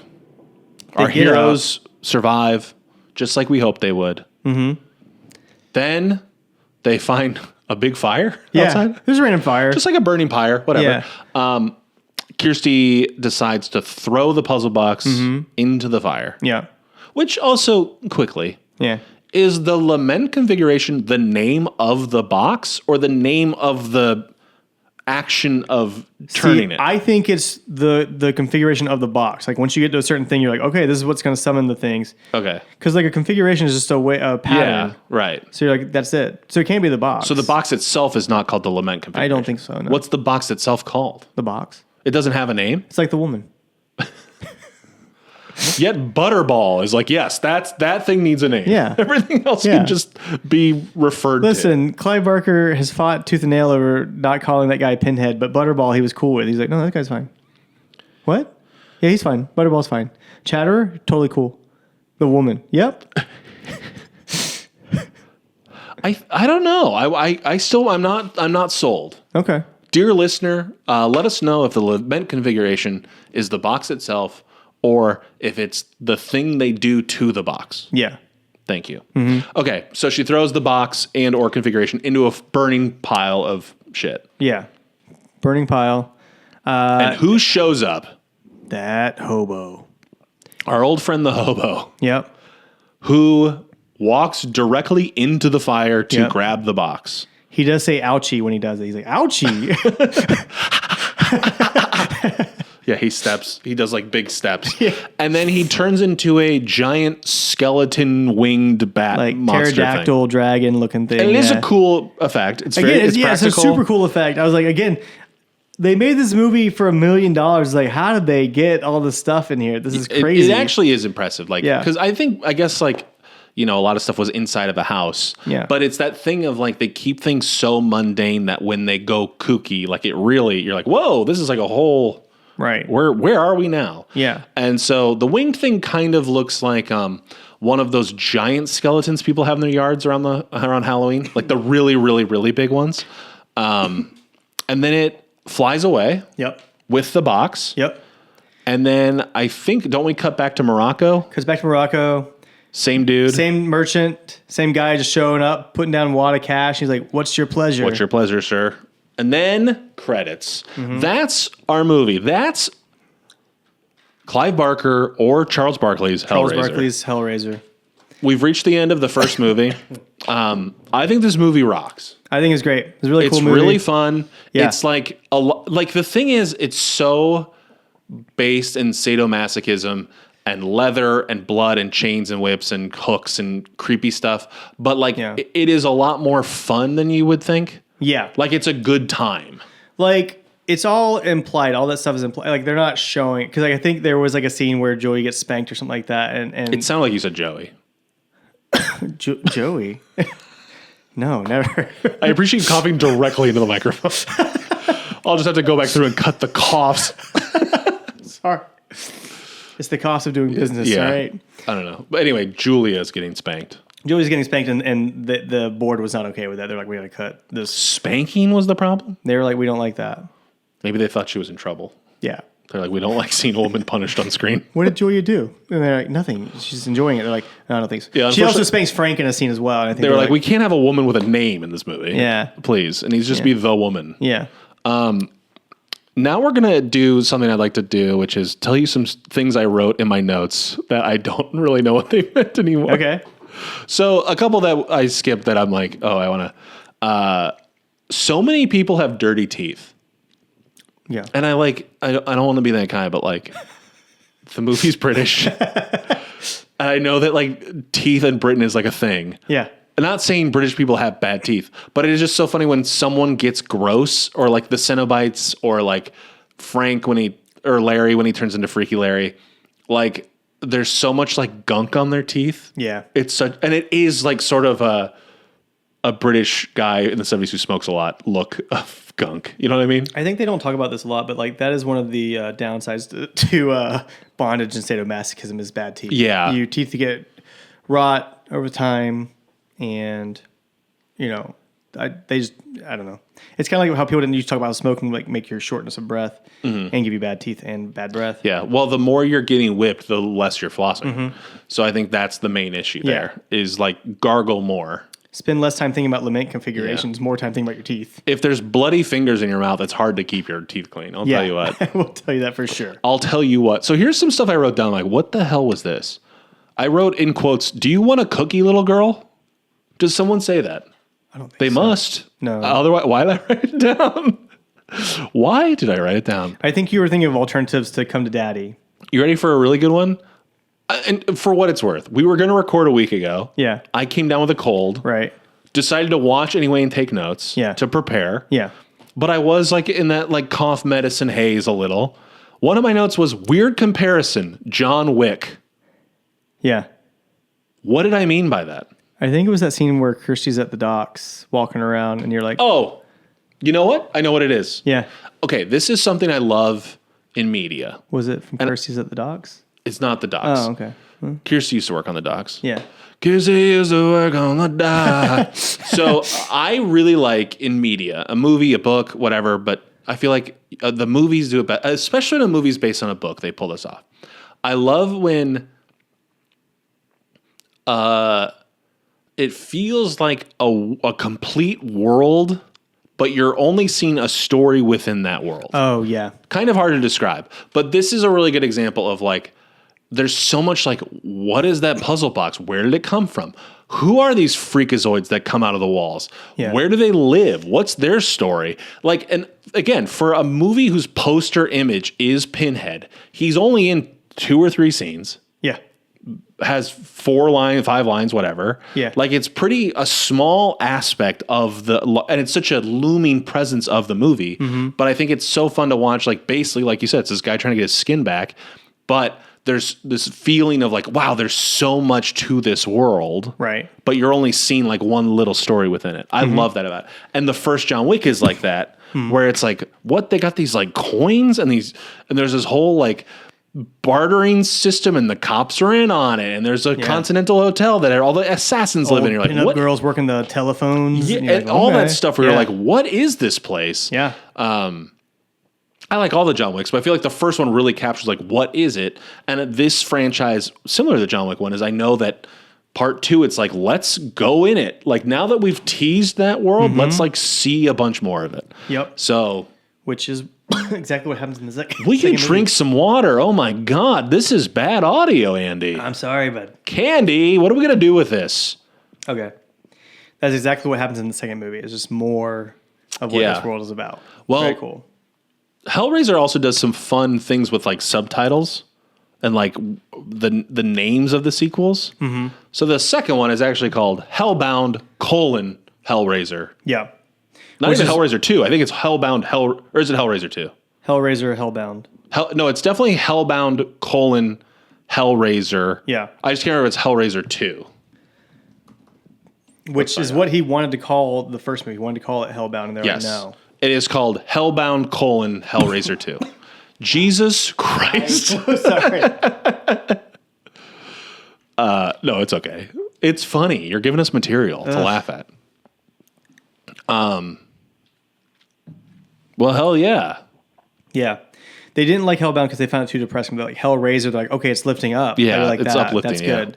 Hellraiser. They're raising Clive Barker chains. wanted to call it Sadomasochists from Hell, and they were like, we're not calling it that. That sucks. Yeah, that's a horrible name. That's a bad name. I don't like that.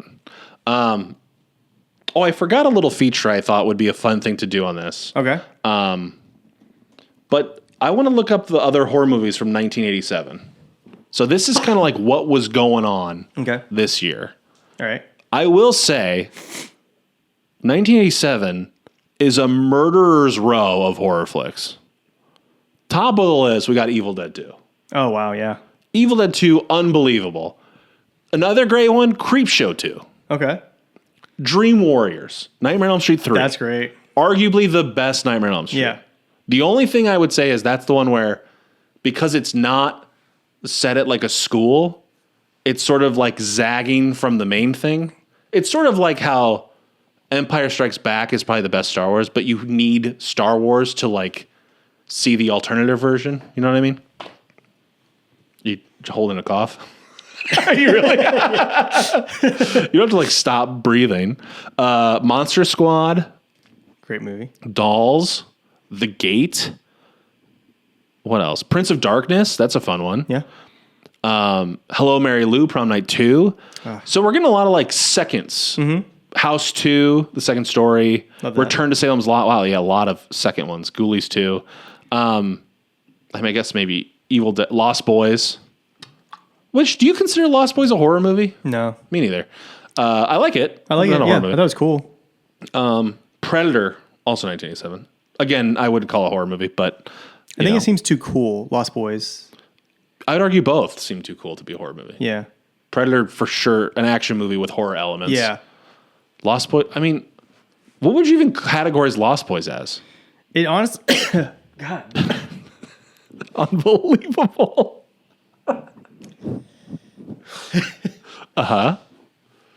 It feels like a very long music video. Like Lost Boys. Oh, okay. Yeah. Yeah. Like the sax guy? Predator. Yeah. Yeah. Because it's like not, it's like a fun drama with horror elements. Yeah. I guess it'd be horror. I've never seen Near Dark. Have you seen Near Dark? It sounds cool. I read about it recently because because you and I were talking about how Catherine one of the Bigelow? guys was supposed to be. Oh, yeah, Lance Hendrickson. Mm-hmm. What was it? What was he supposed to, was it this? No. Well, yeah, I think he was supposed to be like in Hellraiser. Lance Hendrickson was supposed to be in Hellraiser and then didn't do it. Yeah. Because he was in Near Dark. In order to do Near Dark. Yeah. And then he ended up being in a later Hellraiser. Yeah. But supposedly. No, that's for what they sure. say on the internet. That's what happened. I like Lance Hendrickson. Yeah, I he's a think he's guy who I only ever knew as the robot in Aliens. Mm-hmm. And then I learned like, oh, he's actually like kind of a king of like genre flicks. But I only knew him as like that one role for the longest time. Did you ever see Millennium? No. He was good in that. What's Millennium? I listened to Willennium, the Will Smith album. Yeah. It's like that, but not. He is a FBI investigator. It was a spinoff from X-Files. Okay. And he... Are you holding in a cough? Yeah.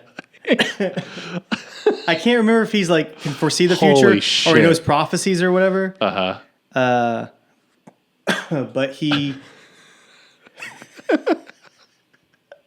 I can't stop now. That What's the opposite of waiting on bated breath? He's a guy who... He knows prophecies and he can see in the killer's mind, so he knows what they're going to do. Okay. But- It's a TV show? Yes, but also at times they will cut to like these demons just playing cards with each other, and so you're like, is this part of the end times or what is happening right now? So that's what it's about. Wait, is there more to the card thing? No, Oh, okay. So part of your sales pitch was sometimes it cuts this thing that you don't know if it's part of the show or not. it's part of the show, but you're not sure why it's part of the show. You're like, what is happening? But do you ever learn what it's... No, I think the final episode, the world does end though. Okay. It's kind of a bummer of a show. Is anyone else like of note on it? Let's see. 3 seasons. Yeah, it was a popular show at the time, but it was also a bummer. Okay, yeah, you're right. It's all the X-Files producers. Yeah. James Wong is a E EP. Yeah. Was the guy from Breaking Bad there? The creator of Breaking Bad? Not as an exec, but maybe as a writer? I don't know. Hard to tell off the old Wikipedia.com. CCH Pounder played Cheryl Andrews on it, a recurring character. Terry O'Quinn also on it. People might know from Lost. No. Oh, Terry O'Quinn, yeah, I do know. Anywho, Yeah. sounds good. Yeah. Watch the first episode if you can find it somewhere. I don't even know where you could find it. I don't know if it's streaming anywhere. Yeah, so apparently Lance was... do we know what role he was going to play? I think he was going to play Pinhead. Really? Yeah. Oh, no, maybe it was Larry. Actually, it might have been Larry. It feels like a Larry move. Yeah. But, I can't see Lance Hendrickson as a loving father, though. That seems weird to me. well, he's not even that... he's like kind, but I wouldn't say he's like a good dad, right? I think Larry tried to be a good dad, but his daughter was like, I don't want to hang out with you and Julia. That's Sorry, fair. bro. Yeah. I'm trying to find the information about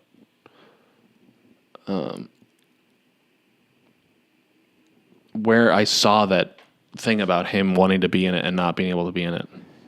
He had originally been approached to play Frank in the first film. Oh, Frank. Freaky Frank. Okay, so that, yeah, I could see that. Also, classic thing, and I'm sure we'll talk about this more as we go through, but Doug Bradley plays Pinhead. Yes. And he's one of these like horror celebrity types where it's like he's known for one role. He always gets like a couple juicy lines. Again, I've only seen a few of these, but Yeah. I've only seen 2 movies with him in it. But he gets like a juicy line or two. But it's just crazy like the cult this guy has when it's like a very small role. Yeah. It's just like, it's cool prosthetics, don't get me wrong. Yeah. And he is good in it. Yeah. That's all true. But Again, I think like you and I were talking about this, like they're stage actors.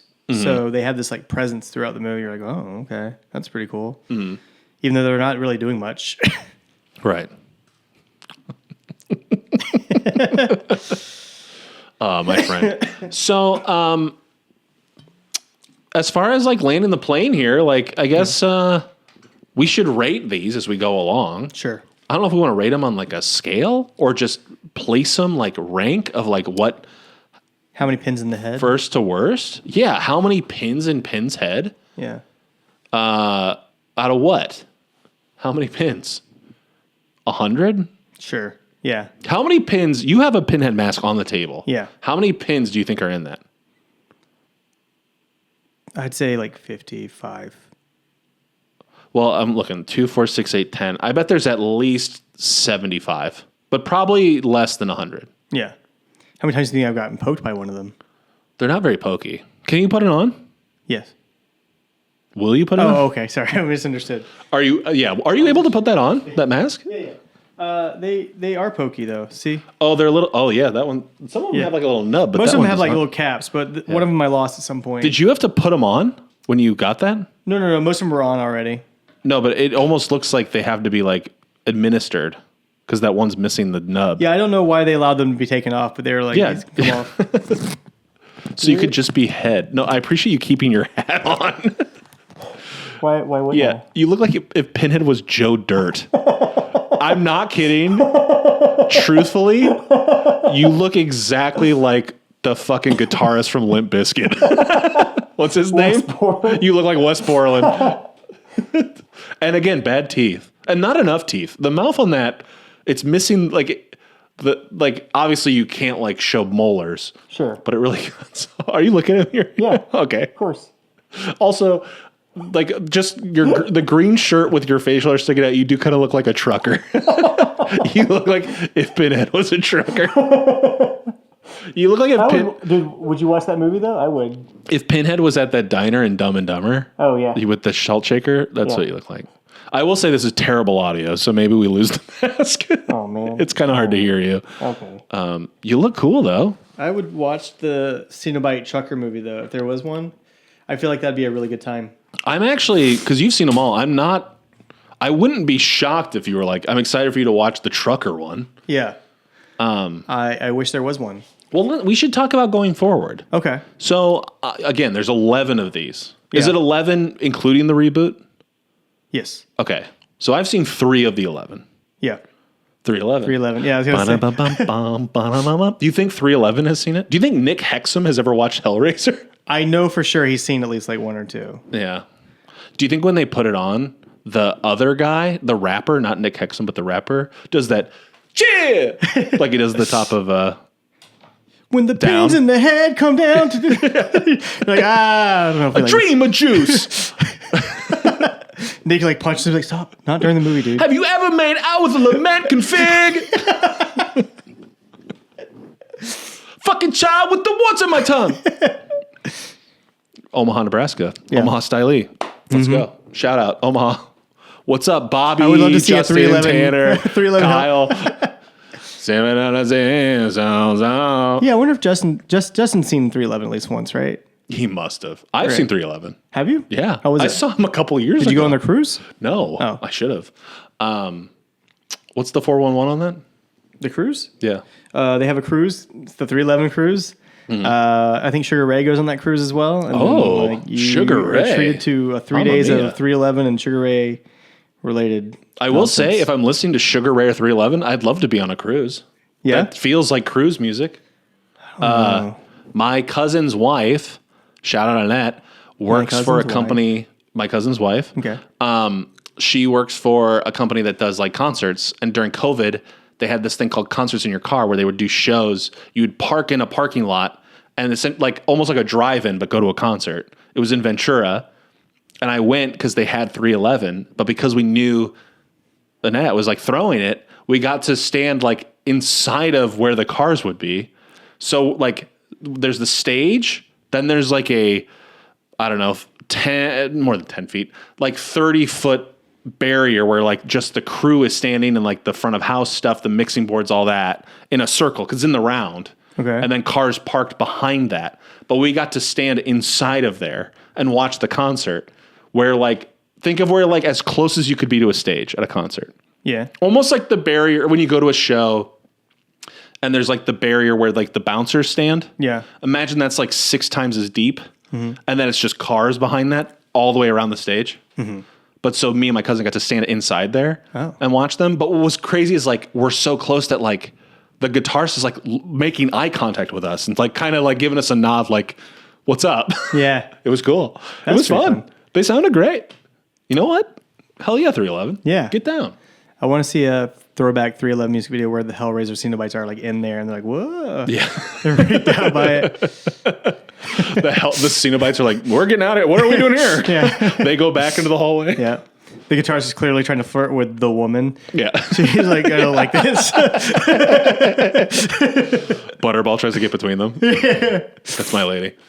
Okay, so on a pin scale of, Well, there's 11 pins, but we should do, let's say 20 pins. Okay. A perfect 20 pins. Okay. How many pins do you give the original Hellraiser film? Okay. Since we're not comparing it to any of the other films, it's just a movie on its own. Yeah. I would give it like 19 out of 20 pins. That's a good answer. Yeah. Because I was going to say 18 with considering other films. Okay. And I only got 2 to compare it to. Yeah. But I was like, I might want room to grow. Yeah. So I think I'm going to stick with 18 pins. Okay. So that means 18 and a half pins is our rating. Yeah, that's pretty of good. the first Hellraiser film. That's pretty good. I think it's good. Yeah. I do say, if you're like, it's not that, I don't think this is like a squeamish movie. It's more icky than like, if you do not like seeing somebody walk around without their flesh, you will not like this movie. Yes. Because there is a lot of that. But there's nothing crazy. Like, there's like 2 or 3 scenes where something crazy might happen. yeah. The hooks go into the skin. That's a little Yeah, gnarly. that's pretty But it's gnarly. also that kind of dated practical effect where you're almost, at least for me, I'm like, oh, it's cool how they got this. Yeah. I'm not like, oh God, I can't stomach this. If that makes sense. Like, really and truly, you're like, oh, the Cenobites are on the cover. I mean, you pointed it out. Pinhead is on the cover of this movie. Most of the horror is actually done by Julia killing people in the attic. It's more, like I said earlier, I was going off about it, but like, it's more of a gothic, creepy tale that implies a more sadistic world. But I think it's a cool movie. I strongly recommend it. Listen to me, a podcaster going, yeah, it's cool. You should watch it. Yeah. But I do think if you feel like you can handle stuff like this, I highly recommend. It's Yeah. a fun watch. I think it's a good watch, guys. It's crazy, man. So that's Hellraiser 1. That's Hellraiser 1. Next up is Hellraiser 2. Next up, we got Hellbound Hellraiser 2. Yeah. And I'm excited to do this because I pitched to you a little segment I like to call, actually we don't have a name for it, but just an upcoming coming attraction, if you will. Yeah. What's next? Now, I have seen Hellbound Hellraiser 2. Yeah. And you have too, obviously. Yes. I've only seen it the once. I do remember the world gets blown out more. Yep. Kirsty's back. Yep. And I believe she goes to Cenobite World, She does. to Hell World. Yeah. She's That's there. all I really remember. And the cover, there's like a snaky looking creature Right. thing. We get to see more of the hierarchy of the Cenobites. Is what we get to see. And we also get to see what their god is. My one complaint is like, what's their like structure? What's the ranking here? Yeah. So I'm glad they finally take care of that. Yeah. That one really, if that's something that's ever bothered you, they really explain it right here in this movie. Thank God. And again, it's just like, it's kind of like John Wick 2. Like they expand on that world. They're like, here's everything. What?